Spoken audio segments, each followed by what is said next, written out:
every morning is a gift, and waking up strong and healthy is the real blessing thereof. And yes, you made a good decision starting your day with us.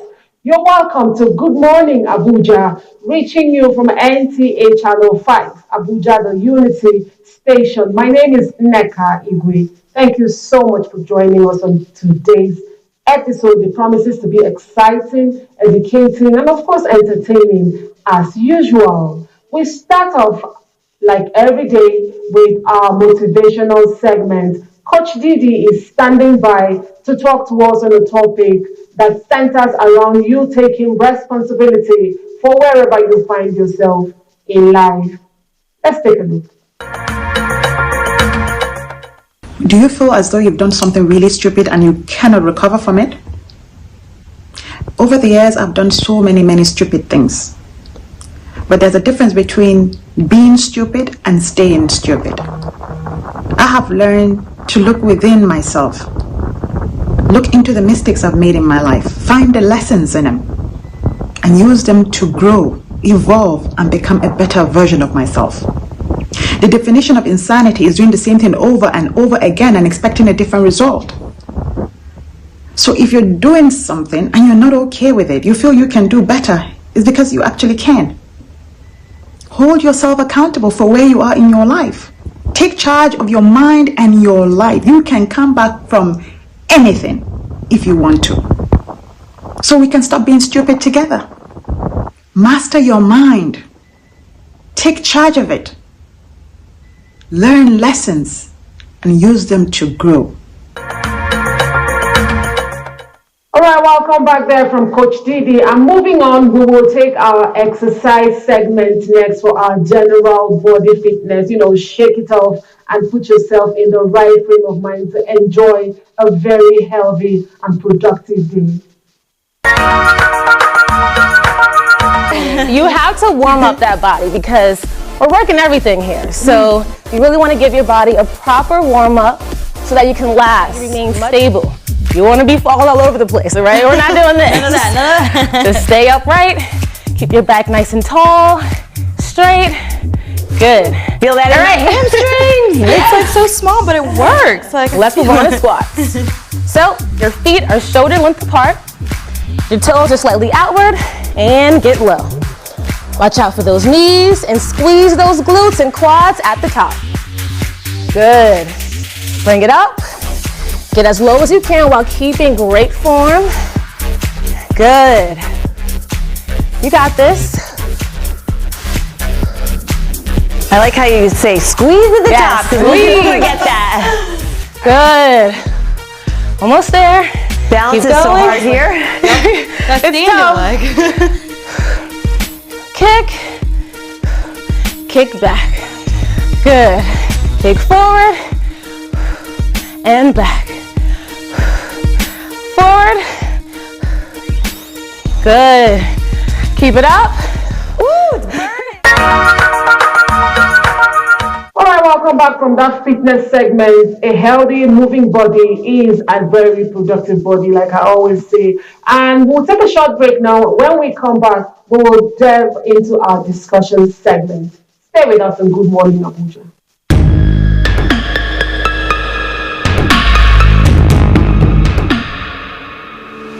I welcome you on today's ride on the show Good Morning Abuja. This is Window on Abuja. We have everything it takes to compete with any nation all across the world. How do we make it? We are ready to produce. I've been contributing to the development of your kingdom. Hello and welcome to Young Hearts. Our focus today will be on hepatitis B. Ladylike!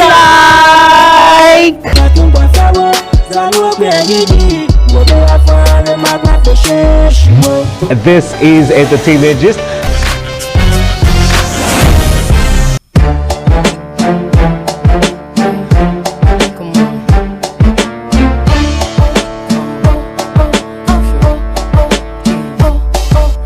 Hello friends, welcome to Kiddie Zone. My name is Omarade with Erse. Here with me is Oguntayo. I am Kwasi Justina, and today we have many fun things in store for you.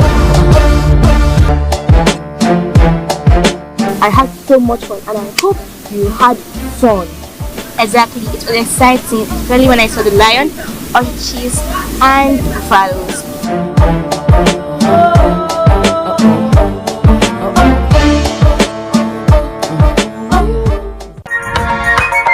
This morning, my second guest is already here in the studio with me. We will take a look at the topic surrounding one of the cash crops grown in certain regions of Nigeria. Please help me to make welcome the ever dynamic and intelligent Global Director, Africa House, Engineer Abayomi Onosonya. Welcome to the show, sir. Thank you for having me. Good morning. Good morning to you.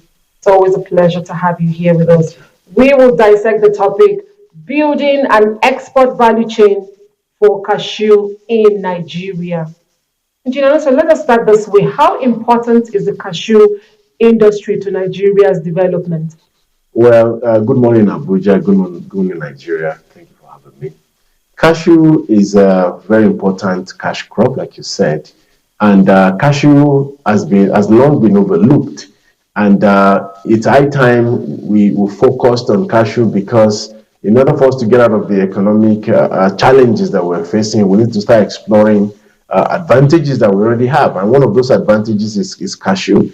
And cashew, is a cash crop that can be sold and can create thousands of jobs for the Nigerian population. So it's high time we need to start exploring all the opportunities available there and to see how we can enhance what we're already doing. Because yes, we've made giant strides, but the truth is we can do much, much more better than we're doing. And what do I mean by this? Currently, Nigeria is exporting around $200 million worth of cashew to the rest of the world. But compared to our neighboring country, annually in fact, and that's about 300,000 tons of production. And the opportunity we're missing here is because we're only exporting it in the raw form. So the farmers harvest, they sun-dry it, they pack, and we export. And everybody knows that in order for you to make a whole lot of money from anything agriculture, you need to add value to it, which means processing. So we can actually make much more. In fact, it is projected that we can get up to $11 billion from the cashew industry. So it's a vital part of our economy that we need to take a critical look at, and so that we can grow our economy. Interesting. And what would you say the current cashew value chain looks like in Nigeria currently? Well, the value chain is not too encouraging. And what do I mean by this? If you go to Babalada, for example, you go to Kogi State, you go to Haba, for example, what the farmer does basically is once they harvest it, because they have seasons when they harvest. So once they harvest it, they sun-dry it on the floor and whatnot, and then they wait for buyers to come in, which are usually from Vietnam, China, and some other nations. They sell to them in bags, and it will shock you that some of the buyers also come with their own sacks. You see, so they sell to them, get peanuts on the dollar, and then they move on with their lives. But these people who actually bought from them now will add value to it, and then they'll be making billions and billions of dollars. And I'll give an example. Ivory Coast is the largest producer of cashew, but Vietnam is the largest exporter of cashew. So what that means basically is they buy from Africa. The biggest producer of cashew in the world? Yes, is Cote d'Ivoire, Ivory Coast. But the largest exporter, that means the guy actually making the money, is Vietnam. So what Vietnam has done is they've created a system to buy cashew in the raw form from all over the world, take it to their country, create thousands of jobs for their citizens, add value to package it, label it, and sell to premium markets where they now make around several billions and billions of dollars in the process. So this is the opportunity Nigerians need to look at. Gladdens my heart, and African countries is the largest producer. Okay, now what are the step-by-step actions the government must take if we must build this the cashew export value chain? Well, that's a good one. In fact, the government needs to lead the way. What do I mean by this? First of all, the government needs to put in place, number one, policies that actually encourages people to go into the cashew business. And many people don't know this, that there's been a silent growth in the cashew industry, because everybody looks at oil and gas. But the truth is, cashew is a silent business. And to prove this point, there's this big construction company. I don't want to mention their name, but I'll just give you a hint. JB, you figure out what that JB means. As big as they are, as wealthy as they are, they've actually diversified into cashew business. It will shock you. And this is a multi-billion-dollar company that's been existing for several years in Nigeria. And what did they do? They've acquired plantations. in Ekpe and some other parts of Nigeria. I'm talking thousands of hectares, and they are only cultivating cashew. So what they are planning to do over the next couple of years is harvest the cashew, process it, and export. So what am I trying to say? There's room. Government needs to create an environment whereby they would enlighten people. They let people know, just like what we're doing now on NTA, to say, guys, listen, there's money to be made in cashew. And the money in cashew is so peaceful, is so quiet that people won't even notice that you're making money. So what they have to do is say, guys, let people know the advocacy we're doing is that, guys, there's money in cashew. After advocacy, then they have to work hard on promotion. What do I mean by promotion? Promotion basically means that they need to let the whole world know that Nigeria is ready for business when it comes to cashew. So what I would do in turn is people, Nigerians like you and I, will now start putting their investments into the cashew business. And then foreigners also will come with their money, and then they will establish cashew processing facilities. So what does that mean? So basically, you and I may now decide, you know what, bring 5 million, you bring 5 million. Then we'll get the machineries. We'll start off taking the cashew from Kogi, from Nasarawa, from Abuja, from Aba, and other states in Nigeria. And then we'll start processing this cashew using modern equipment with NAFDAC certification and all the licenses and everything. And then we'll start packing, and then we'll start exporting. So government needs to create that platform, awareness, and then they need to promote us. Because I always tell people that our embassies don't exist only to issue visas or to take care of Nigeria's needs abroad. What they need to do is they need to take promotion of Nigerian products seriously. They need to organize seminars. They need to talk to different countries where they are present in to say, guys, Nigeria is a major producer of cashew, and our products will soon be eating your market. When you see a made in Nigeria cashew in America, for example, give it a shot. When you see it in England, buy it. So advocacy and policy is the major responsibility of government when it comes to cashew, because there's limit to what you and I can do in terms of marketing Nigeria to the world. They have the network, they have the capacity to sell Nigeria to the world. So once they do that, then you now discover that people will start abandoning. Even you will even resign to say, you know what, we're retiring early. We retire and then we go into cashew because people are doing it. You see, so then we can make a lot of money from this. And luckily, we don't need billions to take off. You don't.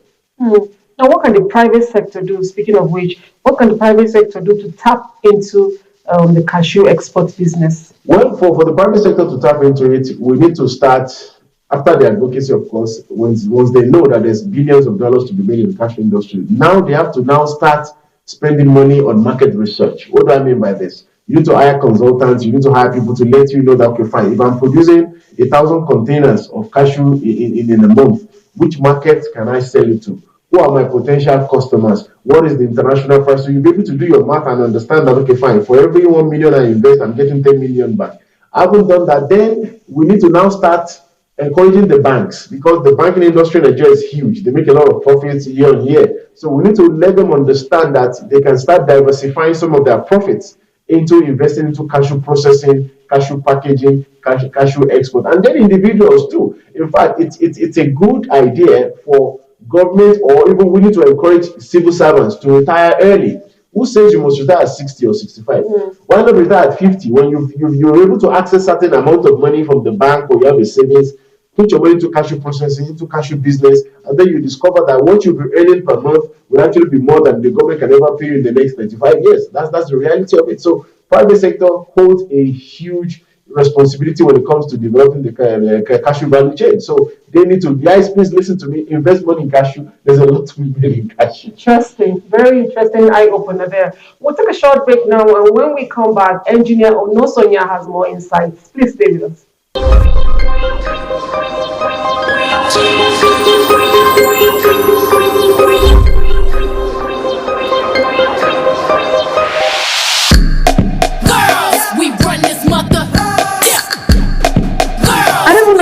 Like, which of the questions yes, it's maybe like, and today we have a fantastic personality. We run this mother. Girls. Who run the world? Girls.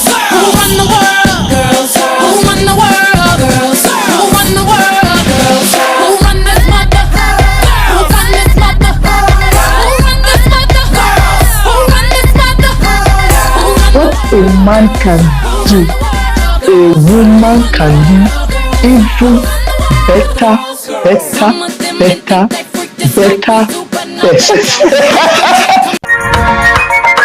All right, welcome back to Good Morning, Abuja. We are still on the topic building an export value chain for cashew in Nigeria. Engineer Onosoya, lastly, before we wrap up the segment, what is your organization doing at the Africa House, to the cashew value chain to support the industry?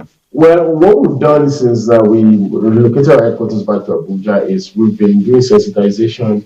We've been doing trainings. In fact, the FCT hired us to train the cashew farmers within the region, and where we were able to expose them to the opportunities in cashew. And most of them, they opened their mouths when they heard that they could actually make so much from cashew. They didn't believe, they thought cashew was just harvesting, waiting for customers to come. And then they saw the value and they saw the need, and they promised to take it a step further. That's number one. Number two, what we've done is we have a facility here in Abuja where we actually showcase how these things are being processed. So basically, for you who don't know nothing about cashew, you can come to us and then we say, you know what, these are the equipment you need to do this, to process cashew from point A to the final packaging and everything. And of course, we're working with the federal government in training civil servants on what we call the retirement program. So basically, the ministry will recommend you or will nominate you. They send you to us. We train you on what you can do in terms of cashew business so that you can think of what you're going to do with your gratuity or with your pension or with your savings when you retire. And of course, we're always advocating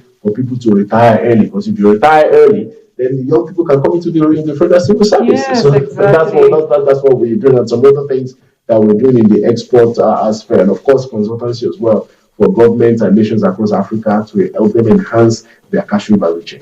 What would make cashew unique? What is that unique thing about cashew as a cash crop and positions it to be exportable in the first place? Well, that's a fantastic one, really, because cashew is considered one of the superfoods, you see. And what makes cashew a superfood is what it contains. It has a lot of beneficial things in terms of your health.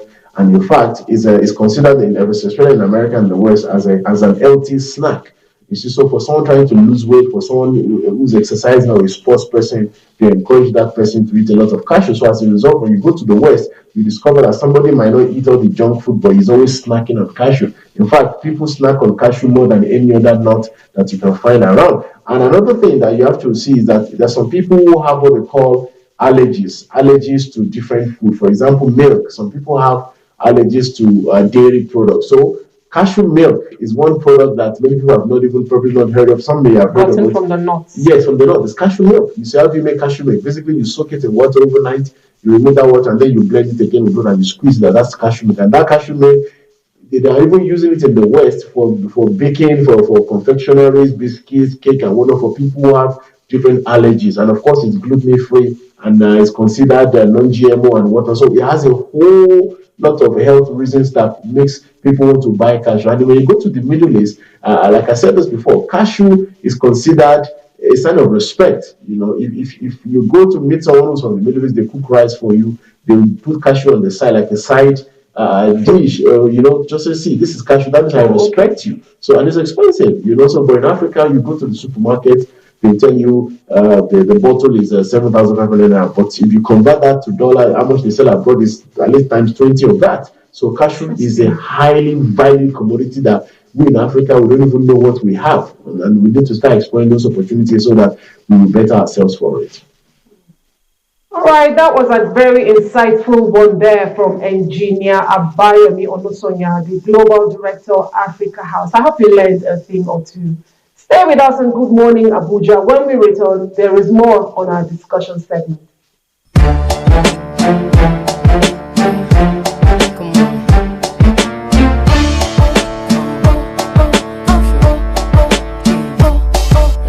Hello friends, welcome to Kiddie Zone. My name is Omerade with Erse. Here with me is Oguntayo. I am Kwasi Justina, and today we have many fun things in store for you. I had so much fun and I hope you had fun. Exactly, it was exciting, especially when I saw the lion, orchids, and buffaloes.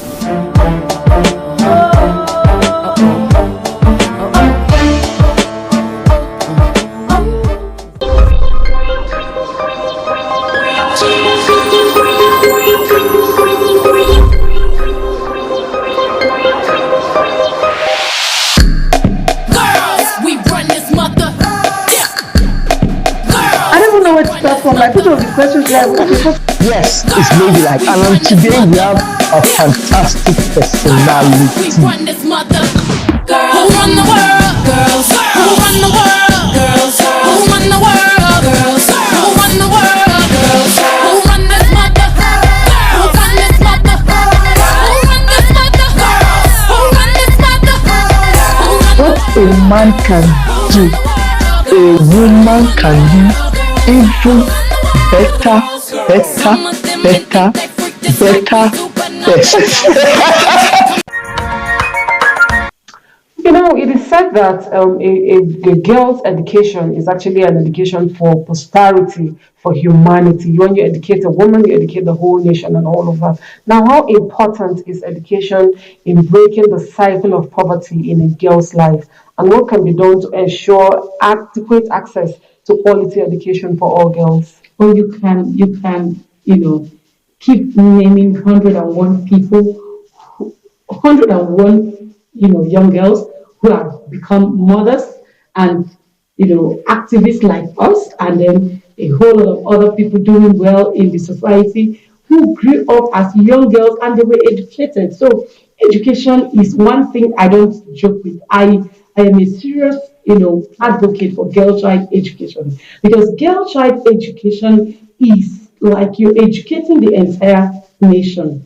When a girl child is educated, that girl child transfer the knowledge, the literacy down to the children. Yeah, most mothers spend more time with their children than the fathers. So when you educate the girl child, you're educating not just that girl child, but the entire lineage. So I believe so much in educating the girl child. And then I also want to say that part of the things that the government needs to do is to facilitate, more of girl child education, in the sense that some villages or rural areas where you see the parents have so much girls and they prefer, okay, you go learn a skill while the boys go have experienced that. Yes, I've gone to a family where the man said, I'm not going to train these girls because I'm just training these girls for 1 month to come and marry them off. And by so doing, those girls were at home. I was very, very mad at the man. But of course, I couldn't do nothing other than to do what? To help see how I could source for scholarships for those girls. So most times, I personally either look out for well-meaning Nigerians or, other organizations. My organization also give out scholarships. And we give out scholarships to some of these indigent young girls who are willing to go to school, because there are girls who are really, really brilliant and they want to go to school. Just the one I told you about, she is damn brilliant and she's doing well. If I bring her results, you'll be wowed. So we have a lot of young girls who are out there who wants to go to school. So girl child education should be something we shouldn't downplay for any reason. It's of paramount importance. And you would always advocate for it as a means I to will pull always girls advocate out for of it. Yeah, poverty. to pull girls out. And I think it's one of those measures to actually nip it in the bud, foundationally. Very true, because education is the foundation of every child, whether boy or girl, is the foundation. So when you start from the grassroots, lay that foundation, you're giving that child, that girl child, even the boy child, of course. But since you're talking about the girl child here, you're giving that girl child, a basic foundation, a basic stronghold to compete with anybody at any level. Interesting. Yeah. Now, in your opinion, would you say that community initiatives play any role in empowering girls from impoverished backgrounds? And do you have any examples of any successful community initiative plan?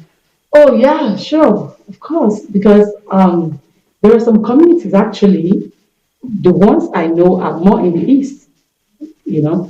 At least I've come across some communities that empower their girl children to go to school.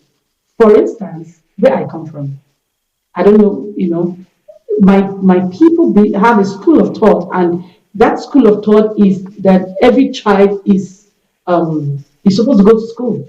You understand? So in those days, that is in the olden days, We have what they call I've forgotten the actual name for it, but it's actually a group of people that come together and then they support the community members to go to school, whether boys or girls, no segregation. So they support them to go to school, and that's why if you come to my place, we have a lot of people who are educated. Yes. Yeah. So we believe in educating both the boys and the girls. All right. So Yeah. now, as policymakers and governments now, how can government institutions and policymakers better support programs aimed at helping girls to transition from poverty-oriented backgrounds to economic stability, and become successful women in the future? Okay, so what you're trying to say is what are the roles of the government Yes, helping and policymakers. and policymakers, right? Yes. Yeah. Okay, I must be very, very sincere with us. We live in, I'm sorry to say, but in a society where policies can be made, but they are not implemented.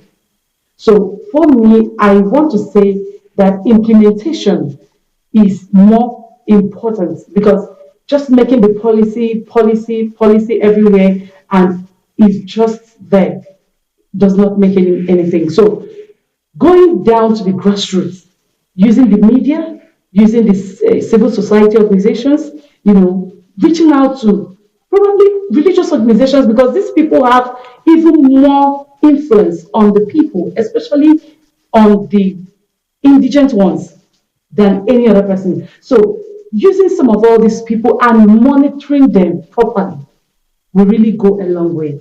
And now, when you talk about policymakers, I think we have a lot of policies, that really cover education and all the rest of it, but they should be more, policies made to educate the girl child at all levels in terms of free education. Do you understand? Because not just saying they should go to school, Not just primary. Yeah, not just primary. I mean, even to the university. You understand? Yeah, even to the point of giving them other skill acquisition programs. Because when you organize some skill acquisition programs, that is an aspect of education on its own. Because today, just the normal white collar job is not all there is. In fact, when you have skills, you do better because there is always, there is always a demand for every skill. Every skill. Yeah, there's always a demand. Now, as a woman who is very passionate about the welfare of young girls in Africa, Nigeria particularly, what would be your word finally to the beautiful girl children out there as we wrap up, especially the ones who are struggling with poverty? Oh, my advice to you and my counsel is for you to remain resilient. So let me tell you, you can achieve anything you want to achieve in life if you are determined. There are things, 101 things out there that want to distract you. You have, frauds, you have different things.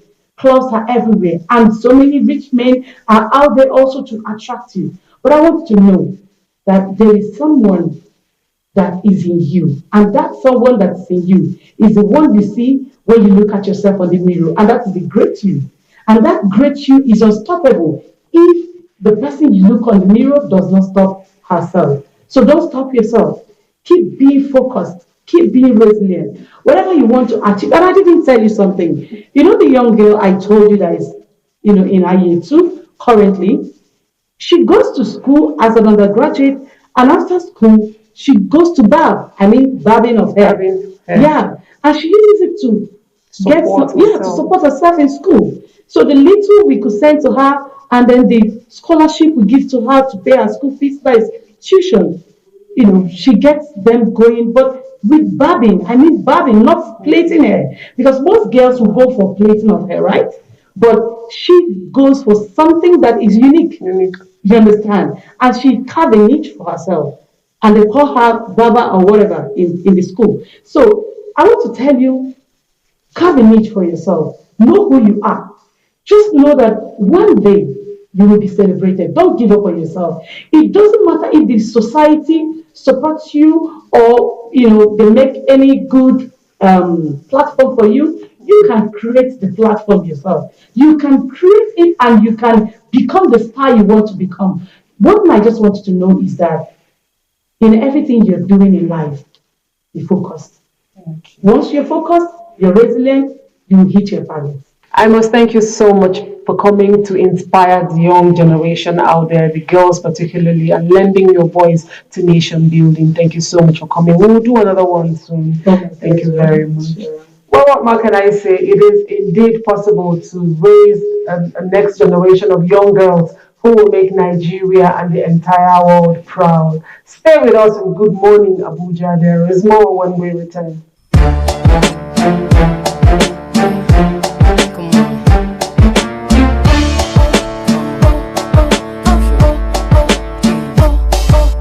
Hello friends, welcome to Kiddies World. My name is Omerade with Erse. Here with me is the Guntail. I am Kwasi Justina, and today we have many fun things in store for you. I had so much fun and I hope you had fun. Exactly, it was exciting, especially when I saw the lion, ostriches, and buffaloes.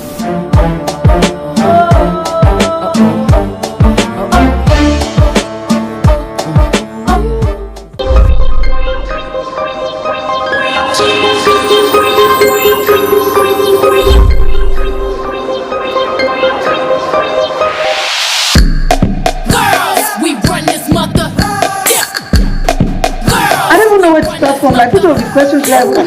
Yes, it's maybe like, and today we have a fantastic personality. We run this mother. Who run the world? Girls. Who run the world? Girls. Who run the world? Girls. Who run the world? Girls. Who run this mother?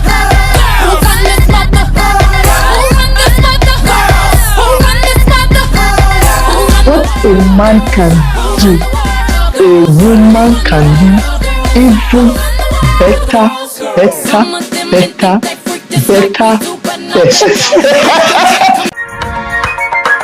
At this point, we will bring you a feature on World Standards Day, which of course we are here commemorating today on the show.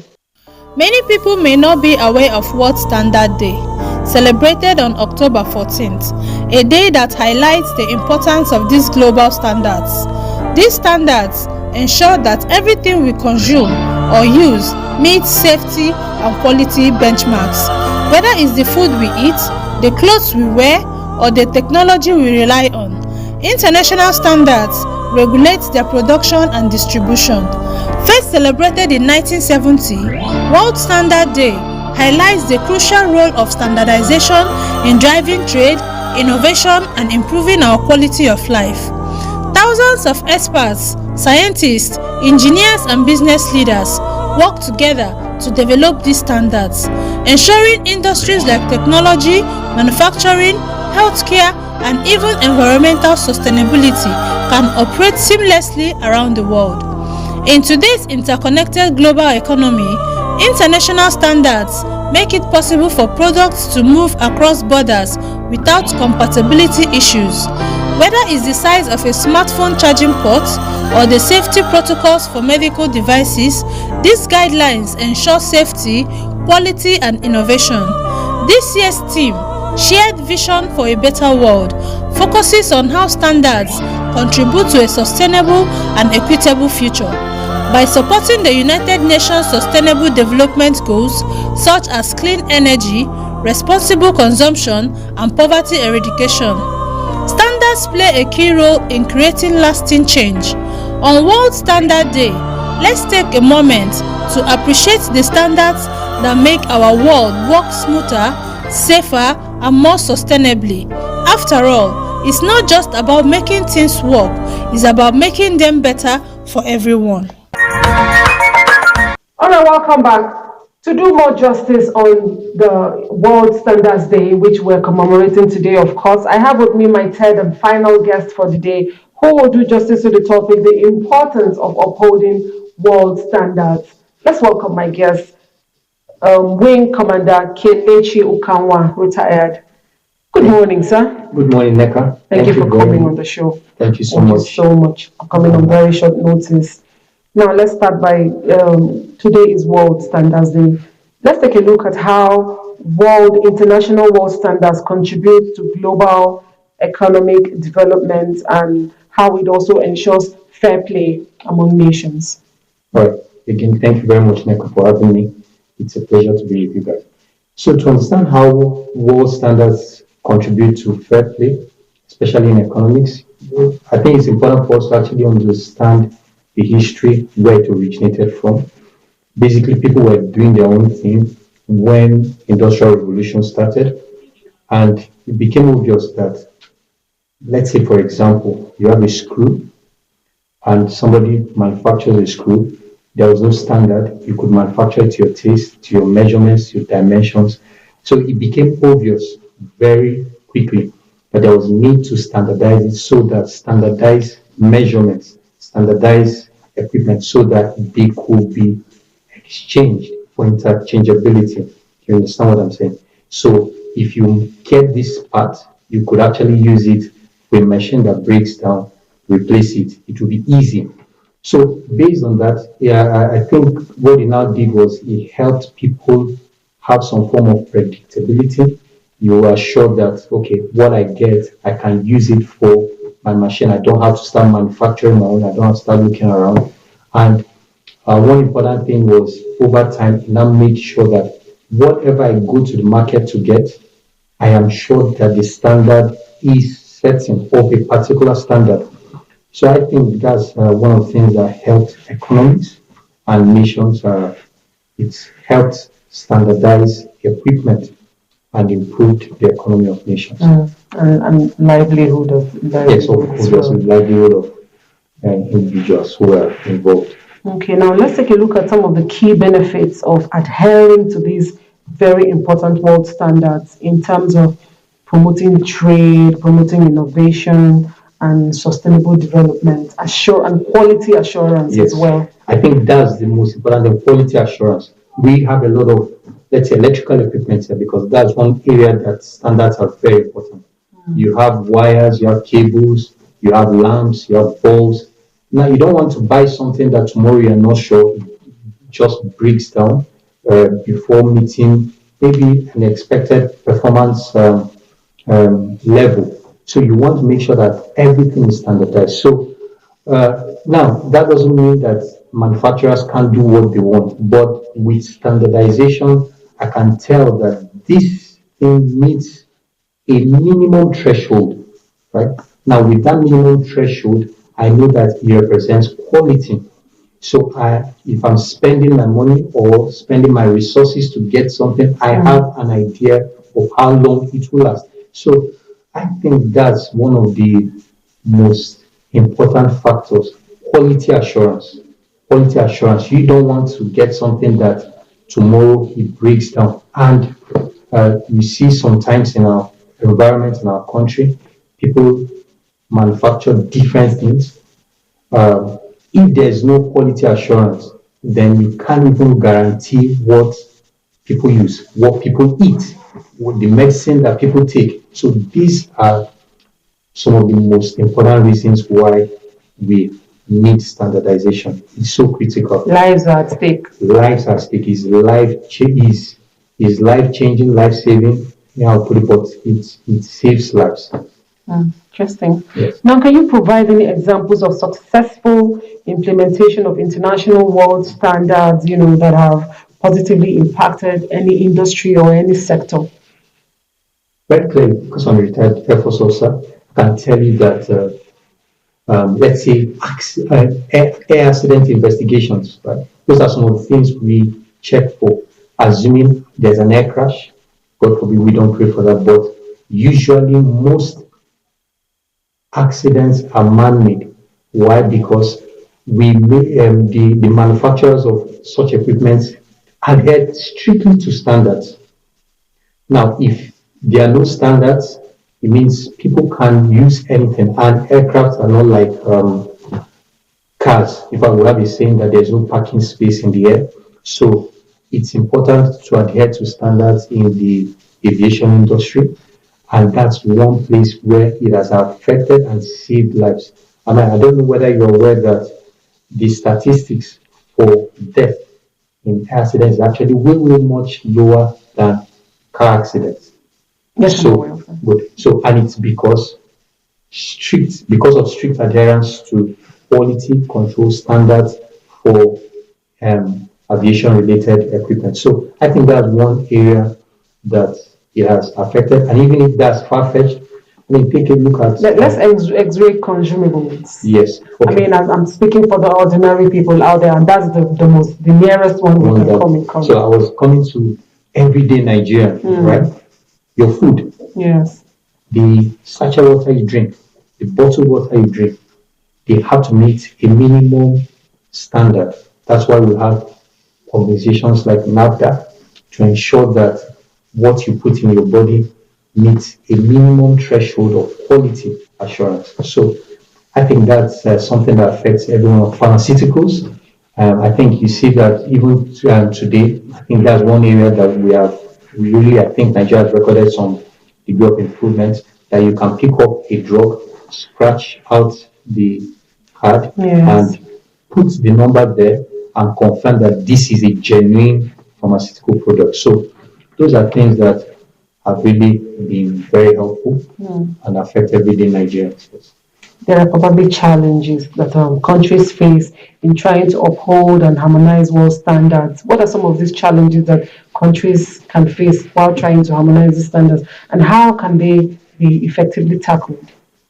Oh, right. So I won't say I'm as an expert, just talking as an observer, another person.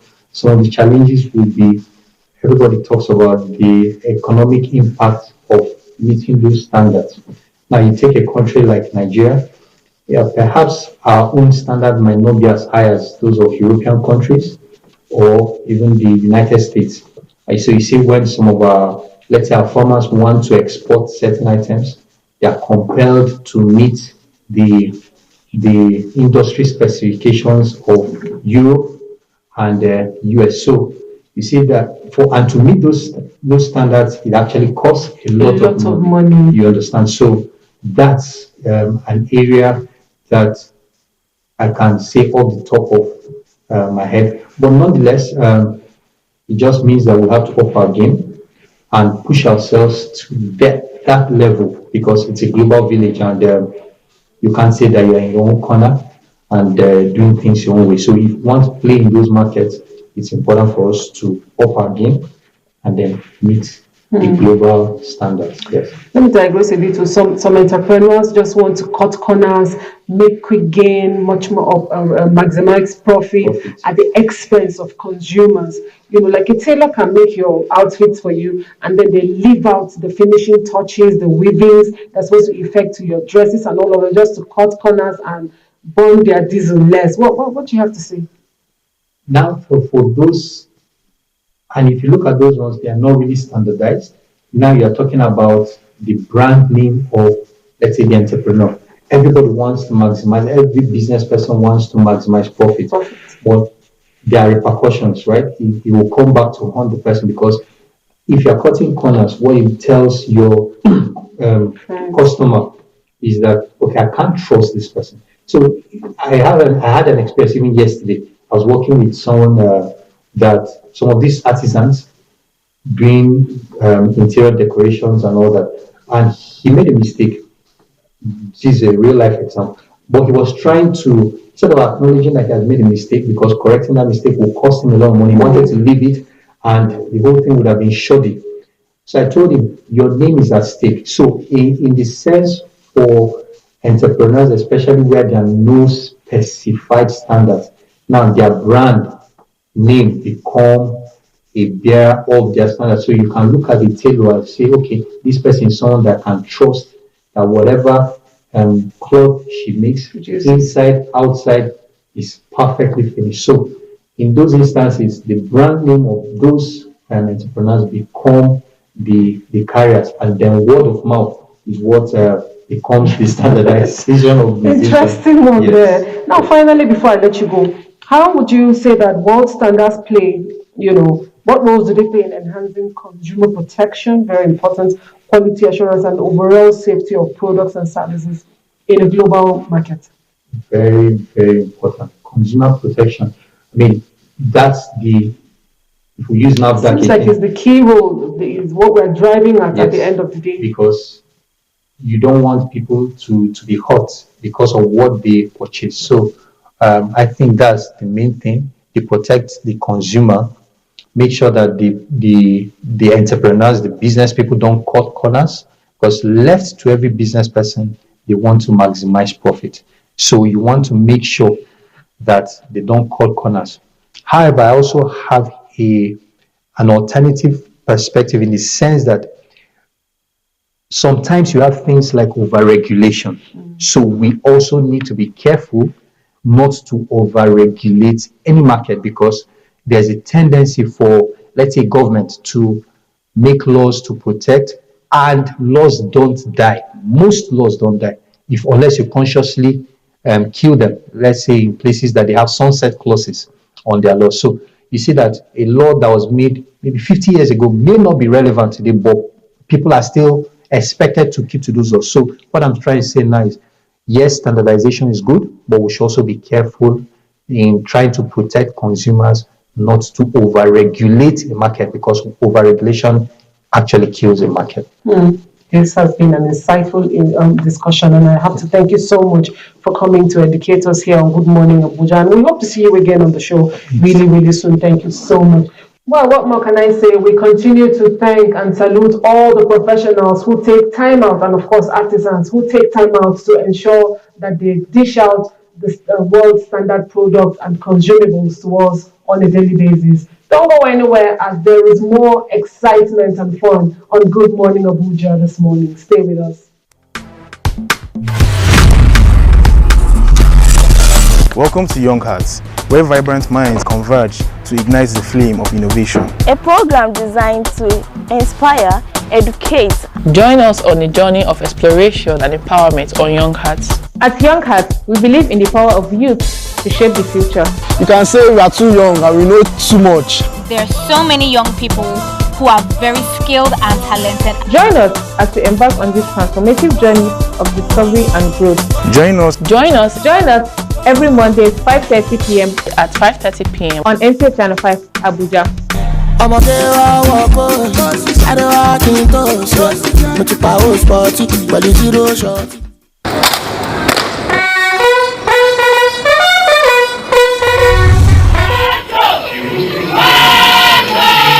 This is called the police. Live on the Unity Station, NTA Channel 5, Abuja. The least you and I can do is to assist them by making security our primary concern.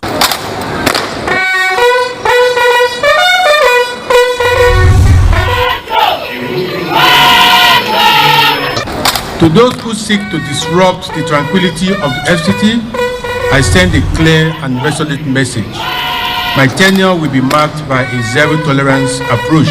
Lowest minimum time possible, especially when the callers were able to get across to us quickly.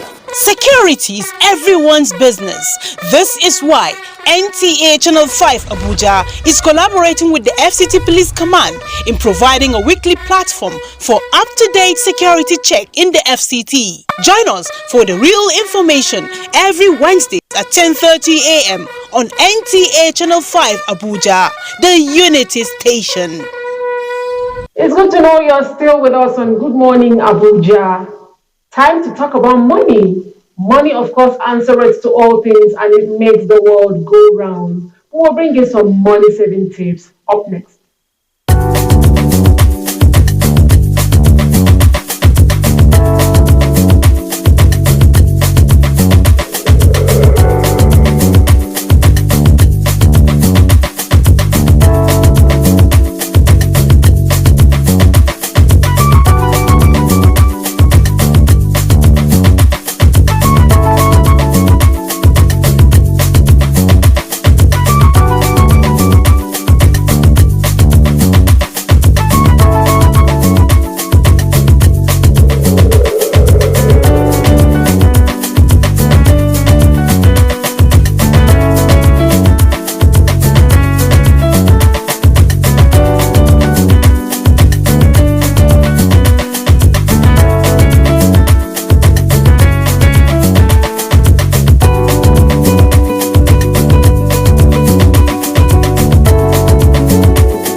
time to take a little bit of music on the show this morning as we bring you our entertainment segment.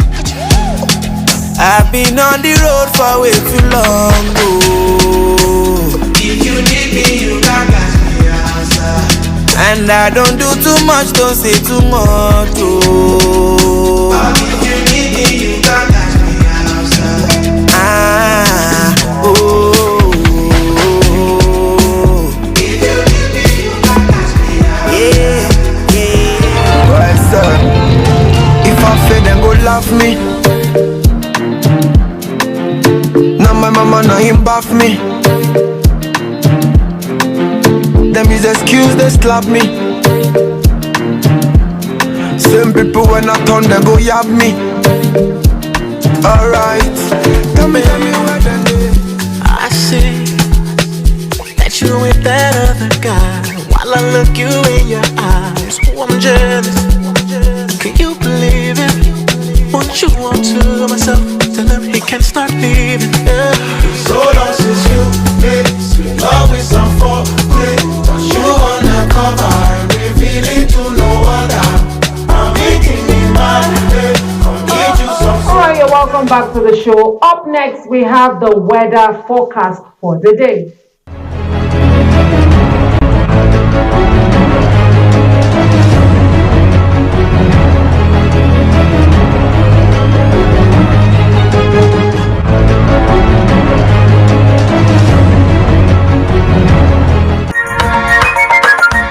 Okay, that wraps it up for today on Good Morning Abuja. I have had an exciting time and I hope I can say the same for you. Join us again tomorrow bright and early for another exciting package on Good Morning Abuja. Enjoy the rest of your day and working week ahead. My name is Neka Ibwe. Thank you so much and see you next time. Loving no easy. Loving no easy. Now I am there, oh my God. No lose God, oh. If you don't want to cry, I better go. I know come do what yo. I know come do what yo. If I invest in my love, sure I go see return. Tell me now, I know come do what yo. I better go. Love me now, my baby, yeah. My head, and I promise you don't go tired again. Give me peace, my baby. Yeah. My head, and I promise you don't go tired. Do you really believe in this thing you call love? Or you just a man, you never ready, you one day be clean on. How do you feel? Tell me what's the reason you one day play my heart? I be my like you, you know the reason, you know they feel my pain. I don't go low, please talk to me. If you not be real, I know do again, no. I better go. I know come do what yo. I know come do what yo. If I invest in my love, sure I go see return. Tell me now, I know come do what yo. I better go.